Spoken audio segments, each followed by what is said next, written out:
I mean, the technology is great. It's lots of fun, very helpful, makes a lot of things easy. But like anything in the world, there is too much of a good thing,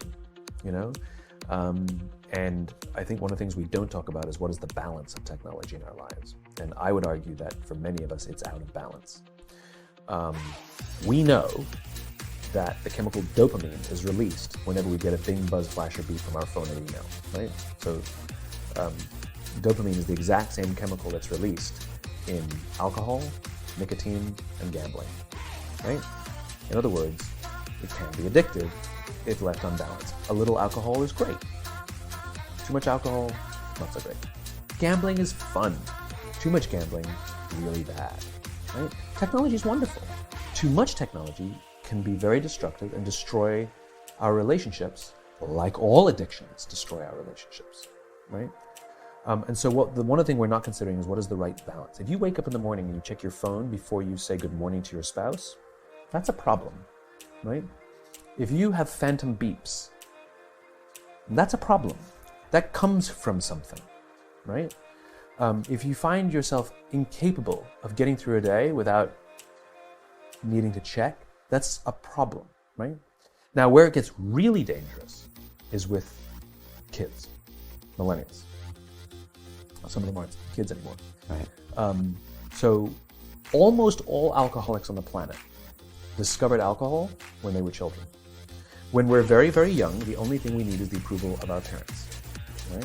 When we go through adolescence, we now need approval from our peers.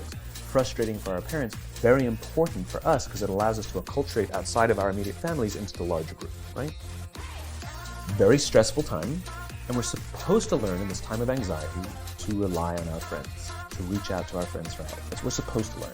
Some people, quite by accident, discover alcohol. And then they learn the numbing effects of dopamine actually help them get through the stress of adolescence. This connection, unfortunately, becomes hardwired. And so for the rest of their lives, when they face any kind of financial, career, or social stress, they don't turn to a person, they turn to the bottle, right? Now, we have age restrictions on alcohol, cigarettes, and gambling, because we know that an immature mind is not yet strong enough or mature enough to deal with the powers of these addicting chemicals, these addictive chemicals, right? So we put an age limit. We have no such age limit or age restriction on social media or cell phones, right? So ostensibly what we've done is we've thrown open the liquor cabinet and we've said to our adolescents, hey, I know this whole adolescent thing is really stressful, so here's the vodka, take as much as you need. That's basically what we've done. And so what we have is an entire generation that's growing up addicted. And like all addicts, they haven't learned the skill set of when they suffer stress to turn to a person. What they do is they turn to the device. And what that only does is increase senses of isolation and loneliness, and can actually destroy relationships. We've all had the experience where you're with somebody, walking down the street, in a meeting, out for dinner, whatever, and they pull out their phone, and you feel like an idiot, right? Or when you're talking to them and they're going, and you're sort of like, what's the point of this? Now take an entire generation that has no memory of a time before the device. We at least can reference times before cell phones and internet and social media. We at least have a point of reference. They don't. So this is their normal, but that's how they feel. So you have an entire generation growing up with addiction and an increased sense of loneliness and isolation. We're already seeing the results. We're seeing increased rates of suicide amongst this generation. We're seeing increased rates of accidental deaths due to overdoses amongst this generation. We're seeing increased numbers of mass homicides, largely performed by this generation. School shootings, over 70% perpetrated by kids born after the year 1984. Schools, universities are now dealing with numbers they've never dealt with before of kids requesting leaves of absence due to depression. We're already seeing it, right? We're seeing the effects of loneliness and isolation. We're seeing it, and yet we're not reacting to it. We're not doing anything about it, right? And parents are a lot to blame for this. Because parents, there are some schools who want to restrict phones in the schools, and it's the parents who demand that they keep their phones in case of emergencies. Seriously? Seriously? When was the last time the cell phone was used for an emergency? So what time are you coming home? What time should we pick you up? And if there is an emergency, you call the office and they know what classroom the kid's in, and in 5 minutes, they'll bring the kid to talk to you on the phone. Like, the old way worked just fine. Remember, we talked before about innovation. It has to solve a real human problem. What human problem exactly did we solve by compressing the 5-minute time frame? We added to the problem, we didn't solve it. So that's one huge problem. So combine that with the fact, so you have an addicted generation that doesn't have the skill set to ask for help. Combine with the fact that they're so good at Facebook and Instagram, they're good at putting filters on everything. So they're good at showing you how smart and strong they are. These kids who commit suicide, you go look at their Instagrams, you would have no clue that they were depressed because they're happy and they're star athletes, right? You'd have no clue because they're really good. So when we say silly things like, my door is always open, you're assuming they have the courage to come in. Combined with the fact that they're subject largely, not all, but too many, to a failed parenting strategy. Because their parents told them they were special, they could have anything they wanted, they can be anything they want, they got medals for coming in last, which by the way we know doesn't work. It devalues the medal for the one who comes in first, and the one who came in last, it makes them feel stupid because they know they didn't deserve it, right? The kids got into honors classes not because they deserved it, but because the parents complained. And some of them got good grades not because they earned them, but because the teachers didn't want to deal with the parents. And then the kids graduate college, and they get a job, and in an instant, they find out they're not special. They don't get anything for coming in last.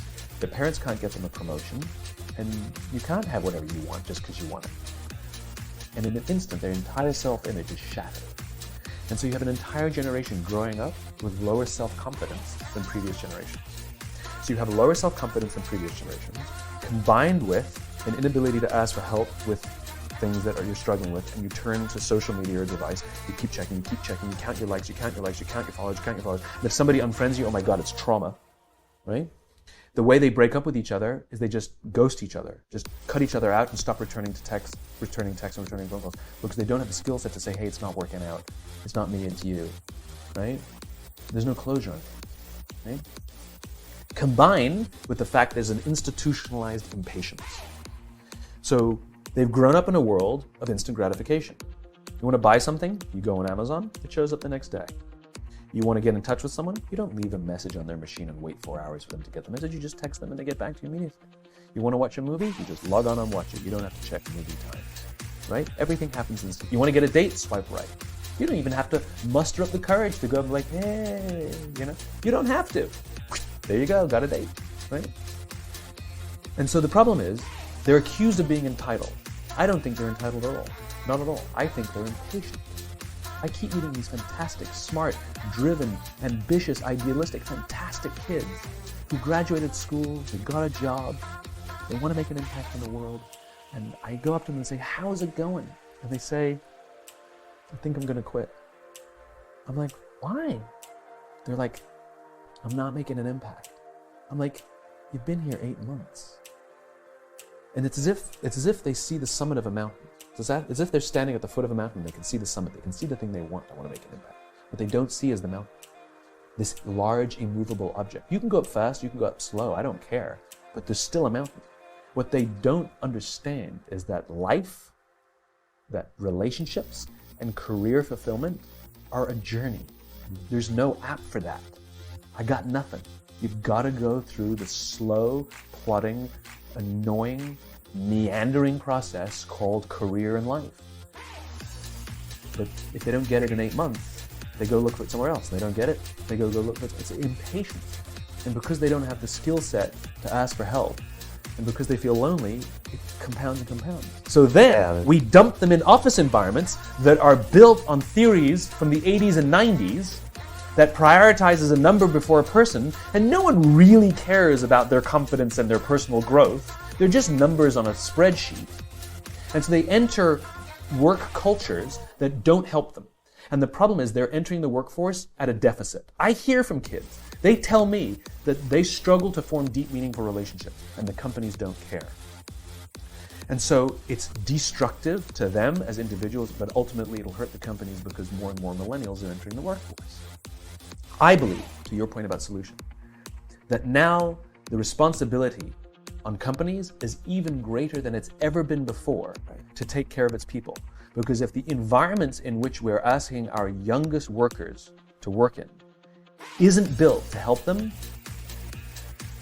I can't even imagine what the suicide and homicide and just the rates of depression, an accidental death due to overdose are going to look like in the future.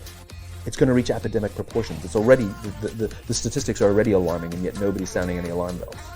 Parents have to intervene. We have to stop giving our kids free access to social media and phones at young ages. They are not ready for it. Their minds cannot cope with the dopamine. Balance is fine.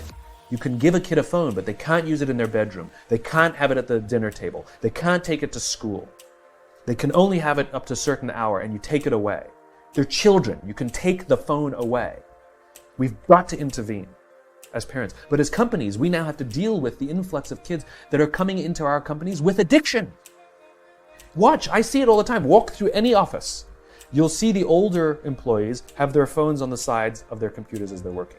You'll see the youngest employees have their phones face up in front of their keyboards between their arms as they're working. And this is how they work. And the science is alarming. They did experiments on mice where they did the multitasking. They put flashing lights to mimic going from the computer to the cell phone, the computer to the cell phone to the TV. The mice that were exposed to the changing lights, it took them 3 times longer to solve a maze than the mice that weren't, and the damage was permanent. It didn't improve when they stopped the light. And leadership now is even more important. And the leaders now are even more irresponsible. You are responsible for the lives of human beings, and some of these human beings are your children. So okay, you bastard CEO who thinks all the stuff that I talk about is craziness, and you don't have time to make these changes. This is, I hear, we don't have time. It's a war out there. I've actually heard executives tell me that. It's a war out there. I don't have time for this leadership stuff. I know guys who go to war, and I'll tell you, it's not a war, what you're going through. You tinker with money.